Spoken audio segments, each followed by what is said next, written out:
started out as a nurse tech, and then eventually for 15 years, the past 15 years before I retired a couple years ago, I worked on an ambulance as a medic and in the ER as a medic. But when I first started out in medicine, my first job, I went and took nurse tech classes at a local nursing home, and they're giving them for free because there's kind of a shortage on CNAs, CNTs, what do you want to call them, and they're kind of the ones in the nursing home that help the, they change diapers and change beds, and they kind of help the nurses to get it. And so I went and took these classes at this nursing home, and they offered me a job, so I went to work there. And I'm 18, 19, trying to start a new career, so I'm not really thinking about the paranormal. But I go to work in this place, and they put me in the oldest part of the building, which was built in the 1940s. And this wing of the building had always been a nursing home from the time it was built. So there's no telling between 1940 and this was 2001, 2002, how many people have died in this place. And pretty much off the bat started having paranormal experiences because I worked night shift. And we were on a lockdown unit, so you had to put a code in to get in the doors because we had Alzheimer's patients when, you don't want them wandering off and having open doors and things. So on the night shift, I worked with one other nurse tech, and then we had a nurse. So there's only three of us in this entire hallway. And the only light that we ever kept on was in the hallways, because the patients are all asleep, was the light at the nurse's station. And so it kind of looked like a horror movie. You ever seen Halloween where they're in the hospital? That was exactly what I was thinking. That scene in Halloween where it's just the one light on, everything's pitch black, and he's just like lurking around in the dark. Yeah. And we would walk around in the dark, me and my partner, because we would go in and we would do rounds every 2 hours and check our patients to make sure if they need their diaper changed, or, we had patients we had to get up and take them to the bathroom, things like that. And so we just go around every 2 hours checking all our patients, but we would do it in the dark because you don't want to turn the light on and wake the other patients up in the room when you're, need to just deal with one patient. So, but you would hear footsteps behind you, walking behind you. There's nobody behind you in the hallway. We would hear doors opening and closing, and nobody would ever come into like our wing of the building. And we were separated from the modern part of the building by a huge dining room and like all the physical therapy. Well, physical therapy is not there at night, so that's all shut up. So we were pretty far away from anybody else in the building. Well, one night, the other nurse tech and the nurse went on lunch. It was about 3 in the morning, 2:30, 3 o'clock in the morning. Witching hour. Yeah. So I'm on the floor by myself, and all the patients are in the bed, and I'm sitting in the nurse station kind of charting, and I get up just to walk around so I'm not falling asleep. It's in the middle of the night. Walk around, check on patients, and I wasn't scared, like whatever. And I get up to this T in the hallway, so I come in the nurse's station, and then it tees off and goes to the left and to the right. And I look down the longest part of the hallway, which is to the left, and there was a really tall, skinny, younger guy in a black suit standing at the end of the hallway. And I could see him because lights were coming in the double doors at the end of that hallway from the parking lot. And he smiled at me, and it wasn't creepy. I thought it was a real person. It wasn't creepy. It didn't creep me out. And turned to his left and walked into the patient room. So I'm like, what is this? What the hell's going on? There should be nobody else, in here. There's no visitors, no nothing, Visiting hours are over, my friend. What are you doing? So thinking it's a real person, I walk down there and go into the room and turn the light on, and the guy's nowhere to be found. There were two patient beds on each side, and it's a huge room. And in the middle was a bathroom. And I turn the light on, and it's 4 women in that room, and they're on the bed.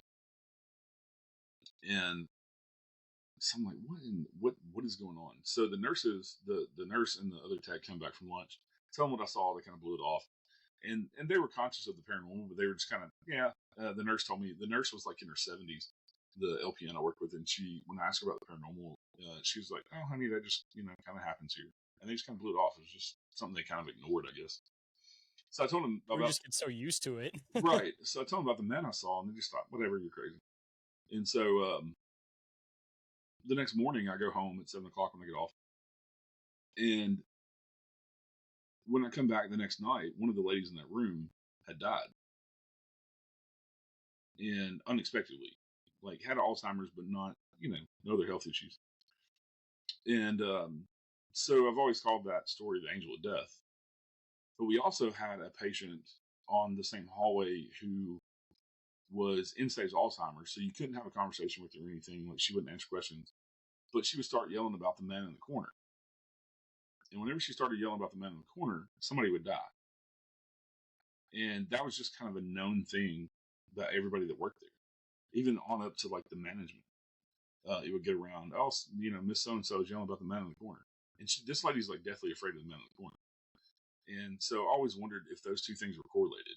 So is the guy that I saw, is he the man in the corner, like the angel of death, type, or death, and that's why she's afraid of him. And is that the same guy that I saw? That was exactly, honestly, where my mind was going. That especially because he didn't give you like a scary vibe or energy. Like a lot of people have like the standard image of like what the Grim Reaper or like Yeah, death would be, but like I see that more as like a positive passenger in a way. Like, yes, he is bringing, not necessarily bringing death, but he's supposed to be the one that like tells you, oh, like it's gonna be okay. Like right. this is where we need to go. So you wouldn't assume that that person would be anything like scary because otherwise you wouldn't want to go with it. Yeah, Assumably, it would be just like a proper gentleman in like a suit, for example, with like a smile, just saying like we can go this way, like everything's gonna be okay. And of course, like with the whole idea of like what that brings, it horrifies people, and that's when they start creating these like devilish or skeleton looking pictures of like what this thing would be. But like I don't think it would actually look like that by any means. And just kind of connecting in with like what she was saying too, like the random footsteps, things like that that were happening there. If people are close to passing on, they kind of talk about this whole idea where they're like 1 foot in both realities at that time. And sometimes I'm kind of curious if like the consciousness might like leave the body when some of these people are like sleeping, especially when they start getting like that far in and that close to passing on, that it may not necessarily be like patients that are still lingering around, but rather like the current patients like in between realities starting to shift and move over. yeah, yeah. And the thing about this guy is the smile that he gave me, and he was, like I said, tall, slender, good-looking guy in a black suit, all black suit, and it looked like the smile that he gave me was like, "Oh, he can see me," type of. You know what I'm saying? Like that's how I took it, I guess, or that's how I've thought about it over the years. It kind of looked like he popped in, maybe like came in through the double doors, and I caught him, at the right time. But it was kind of like a cheeky smile of, yeah, oh, you can see me, type shit. And so, I mean, maybe he wanted you to see him just yeah, so that it was like you heard the stories of him being there, and maybe this was like an intentional thing too, because you had the woman that was talking about that person.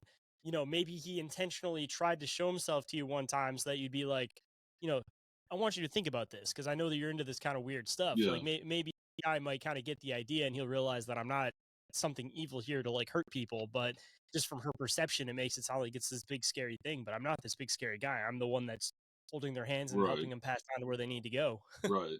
Yeah, we had lots of weird stuff there.